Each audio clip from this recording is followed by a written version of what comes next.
में वो आंसर हो सकता है। अब यहाँ ये देख लीजिए आपके पास एक यूज केस डायग्राम है, तो इसको समझने की कोशिश करते हैं। तो यहाँ पर अगर आप ये देख लीजिए आपके पास क्या है, ये एक्टर है, ये भी आपके पास एक एक्टर है।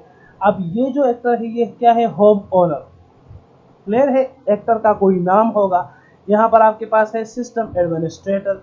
तो अब यहाँ पर अगर हम देख ले तो जो होम ओनर है उसकी एक्सेस कहाँ कहाँ तक है, इस यूज केसेस तक, इन 3-4 यूज केसेस तक। यहाँ आपके पास क्या है, सेंसर्स है, ये आपके पास एक एक्सटर्नल एक्टर आप इसको कह ले। ये आपके पास सिस्टम बाउंड्री है, ये जो रेक्टेंगल शेप है ये आपके पास क्या है, ये सिस्टम बाउंड्री है। और ये सारे जो आपके पास उवल शक्ल, जो उवल डायग्राम है, ये जो सर्कल है यहाँ इसके अंदर जो है ये आपके पास क्या है, ये आपके पास यूज केसेस है। अब यहाँ पर अगर होम ओनर है तो ये क्या है, this arms are describe the system, ठीक है, एक्सेस सिस्टम व इंटरनेट, सिस्टम को इंटरनेट के जरिए एक्सेस कर सकता है। फिर रिस्पॉन्डिंग अलार्म इवेंट्स ये करवा सकता है। इसी तरह ये जितने भी आपके पास यूज केसेस है, तो ये इन सारे यहाँ इनिशियल में ये जस्ट ये देख लें कि इन चीज़ों तक इसकी एक्सेस है। अब यहाँ पर जो सिस्टम एडमिनिस्ट्रेटर ये जस्ट कॉन्फ़िगर कर सकता है इस सेंसर्स को। क्लियर है, तो ये आपके पास ये क्या है, एक यूज केस डायग्राम है। हम फिर अपने यूज केस डायग्राम बनाएंगे उसी सिस्टम के लिहाज से, तो वो फिर ज़्यादा अंडरस्टैंडेबल होगा। अब यहाँ ये देख ले कि एक्टर हम इस तरह डिस्क्राइब करते हैं। एक्टर अगर हम बनाएंगे तो ये डायग्राम है एक्टर का, एक्टर के नाम उसका नीचे उसका नाम होगा। यहाँ पर ये दूसरा एक एक्टर है, इसी तरह उसका अब यहाँ पर नाम हो जाएगा। फिर ये आपके पास एक्सटर्नल एंटिटीज है या एक्सटर्नल एक्टर आप कह लें। यहाँ पर ये आपके पास यूज केसेस है, और ये आपके पास क्या है, सिस्टम बाउंड्रीज को हम कहते हैं। फिर आपके पास जो क्लास डायग्राम है, तो क्लास डायग्राम आप इस तरह बनाएंगे, ये एक फॉर्म की शक्ल में होगा। सबसे पहले आप यहाँ पर एक्टर का नाम देखेंगे। यहाँ पर अगर एक्टर का नाम है सेंसर, तो अब यहाँ पर इसको हम कहते हैं डेटा, इस ब्लॉक को, और इस ब्लॉक को हम कहते हैं फंक्शन। और ये आपके पास एक्टर नाम हो गया।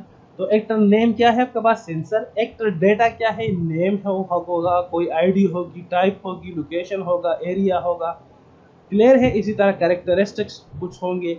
इसके रिस्पेक्ट टू फंक्शंस क्या होंगे, तो आइडेंटिफाई होगा, यानी किसी सेंसर को आइडेंटिफाई करेगा, या ये सेंसर किसी खास अलार्म को आइडेंटिफाई करेगा, किसी खास अलार्म को इनेबल करेगा, कोई खास अलार्म को ये क्या करेगा, डिसेबल करेगा, कोई खास इवेंट्स को ये रिकॉग्नाइज करेगा। तो क्लास डायग्राम आपके पास क्या है, सबसे पहले आपका पास नेम होगा एक्टर का, फिर लास्ट इसके बाद जो आपके पास है वो आपके पास डेटा रिप्रेजेंटेशन है, और लास्ट में आपके पास क्या है, फंक्शनल रिप्रेजेंटेशन, जो फंक्शंस होंगे। तो ये आपके पास सेंसर नेम हो गया उस सेंसर का या उस एक्टर का। फिर एक सेंसर का डेटा क्या है, नेम, कोई खास नेम होगा, आईडी होगी, टाइप होगी, लोकेशन, एरिया, कैरेक्टरिस्टिक जो भी है।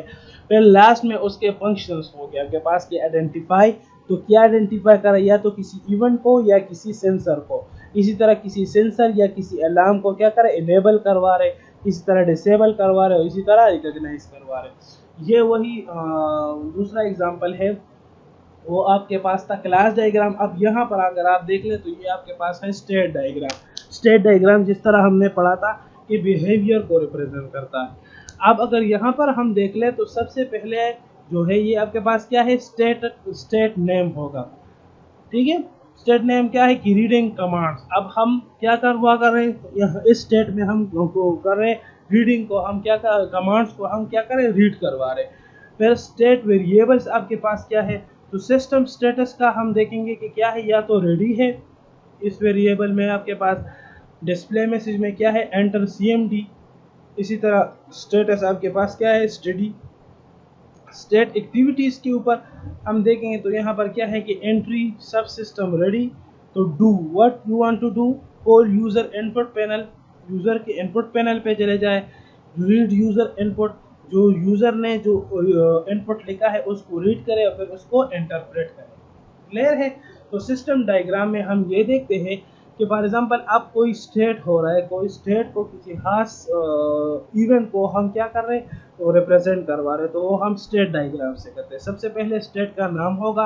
अब इस स्टेट में हम क्या करवा रहे हैं, हम कमांड्स को रीड करवाना चाह रहे हैं। तो फिर स्टेट वेरिएबल हमारे पास ये हो सकता है कि या तो हम देखेंगे कि स्टेटस रेडी है कि रेडी नहीं है, मैसेज क्या है तो सिंपली से हम मैसेज उठाएंगे और फिर हम उससे स्टेटस उठाएंगे। एक्टिविटीज़ हम क्या क्या करवा सकते हैं, यानी जो यूज़र है जब आपके पास स्टेट बिहेवियर है कमांड्स का, अगर वो रेडी है तो यूज़र को हम पुल कर सकते हैं उसी खास पॉइंट पे, यानी फोकस करवा सकते हैं कि वो उसी CMD में कुछ लिख ले, कोई मैसेज इनपुट करवा ले।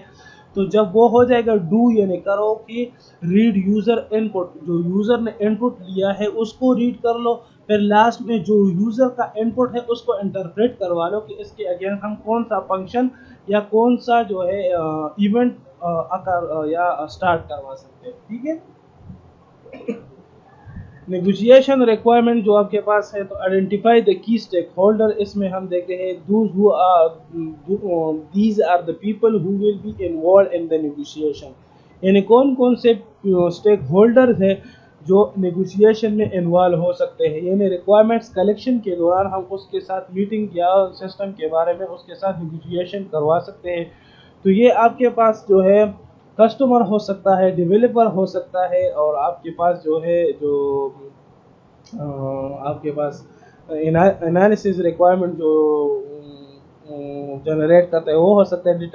Determine each of the stakeholder win condition, window condition और ऑलवेज।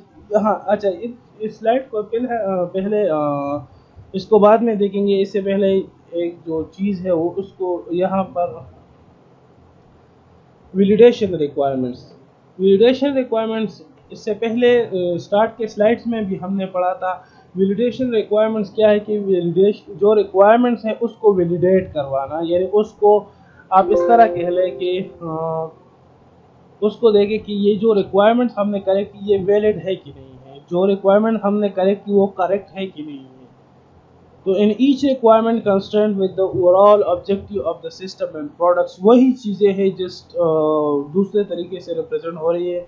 वैलिडेशन में बस जस्ट ये याद रख लें कि हम सिस्टम के रिक्वायरमेंट्स को वैलिडेट करते हैं। वैलिडेशन का तरीका ये है कि या तो हम यूज़र के साथ बैठ के डिस्कस कर ले कि जो पॉइंट्स आपने बताए थे इसके एग्जैक्टली मतलब यही है, यानी फॉर एग्जांपल अगर आप चाह रहे हैं कि आपके पास लास्ट में एक इनवॉइस जनरेट हो, तो इनवॉइस जो यूज़र के नाम के ऊपर होगा, फिर उसमें आपके पास मेडिसिन लिस्ट होगा, फिर उसमें यहाँ नीचे आपके पास टोटल अमाउंट आएगा, फिर उसमें आप ये भी रख सकते हैं कि कितना वो पे कर सकते हैं, एटलीस्ट 50% वो पे करेगा, 50% उसके पास जो है आप उसके साथ गुजारा कर सकते हैं कि आप बाद में आप जमा करवा लें। ठीक है, तो ये सारी चीज़ें वहाँ पर डिस्कस होती है। तो ये वैलिडेशन रिक्वायरमेंट्स 2 जो है, तो वो जो स्पेसिफिकेशन है वैलिडेशन वो चीज़ें तो वो हम यूज़ केस डायग्राम से करवाते हैं कि जो यूज़ केस डायग्राम हमारे पास आ गया तो आप देखते हैं कि वो क्लियर है, वो एनवायरनमेंट को एक्सेप्ट कर रहा है कि नहीं कर रहा। लास्ट में हमारे पास ईच रिक्वायरमेंट टेस्टेबल है कि नहीं, यानी आपने सारे रिक्वायरमेंट्स कर दी, फिर आप उसको टेस्ट कर सकते हैं कि नहीं। उसको टेस्ट क्या है कि फॉर एग्जांपल आप ज़रा देख लें कि अब आपके पास इनवाइस आ रहा है कि नहीं, इनवाइस आ रहा है तो यूज़र के नाम पे आ रहा है कि नहीं आ रहा, और उसमें आपके पास जो टोटल अमाउंट है वो करेक्ट है कि नहीं, तो कैलकुलेशन सही हो रहा है कि नहीं हो रहा। तो यहाँ आप वैलिडेशन रिक्वायरमेंट्स 2 में टेस्टिंग के ज़रिए आप करेंगे। तो आज के लिए यहाँ तक है था। नेक्स्ट में फिर हम activity diagrams, use case diagram, state diagram and behaviour diagram के ऊपर तफसील से